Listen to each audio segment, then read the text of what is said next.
We're going to finish up this set of videos with one which goes over three properties.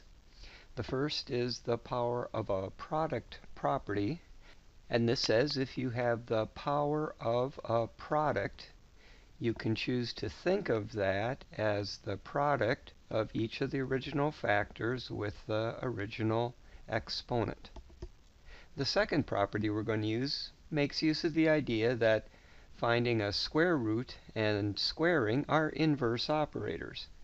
Like adding and subtracting, where one undoes the other, squaring and square root have the same property where one undoes the other. Again, with an even index, we have to make sure that our radicand is non-negative. I'll go through this first one, and then there'll be a few for you to try. Here I have the power of a product, so I can think of this as the quantity -6 squared and the quantity the square root of 7 squared. Of course, the quantity -6 squared is 36, and here square root and squaring are inverse operators, and so we're just left with 7. Multiplying these two together gives me 252. Try this one. After using the power of a product and the inverse property, the result is 60. And how about here? Again, using the power of a product and using the inverse property twice, I get 24.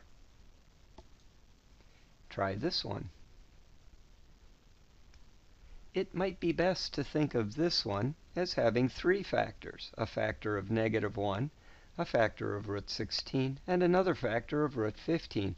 This is a really good way to try to make decisions about what happens with signs when you have powers and negative factors. Using the power of a product, where I square all three factors, and then simplifying the quantity -1 squared to 1, and using the inverse property a couple of times, I find that this is positive 240. The last property we're going to look at is the power of a quotient, and this, like the power of a product, says if we choose to, we can think of the power of a quotient as the quotient of each of the original factors now having the exponent that was the original exponent. I'll do this first one.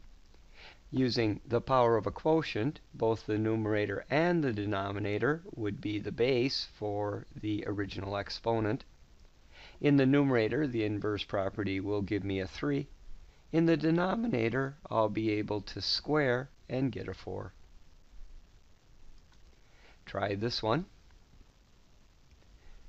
Here again, I would think of this idea as a factor of -1.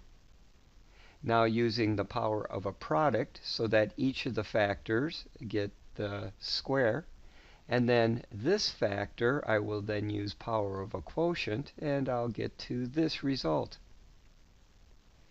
-1 squared will be 1, and using the inverse properties, this will give me a 2 and a 3. My final result will be 2/3. Here's another. This time the factor of -1 is outside, and so is not affected by the exponent. Using the power of a quotient and the inverse properties, I would have -5/25, which simplifies to -1/5. Try this one. After using power of a quotient, the inverse property in the numerator, and squaring in the denominator, and then reducing the common factor of 3, we end with -2/3. Try this one. After using power of a quotient, the inverse property, and reducing, I get a quotient of 2. And here's the last one. Again, thinking of there as being a factor of -1 in the numerator, and then using power of a product and power of a quotient, I'll get +1, 20, and 5 after using the inverse properties also, which gives me 4. Well, that concludes this set of videos where we've looked at the order of operations and roots.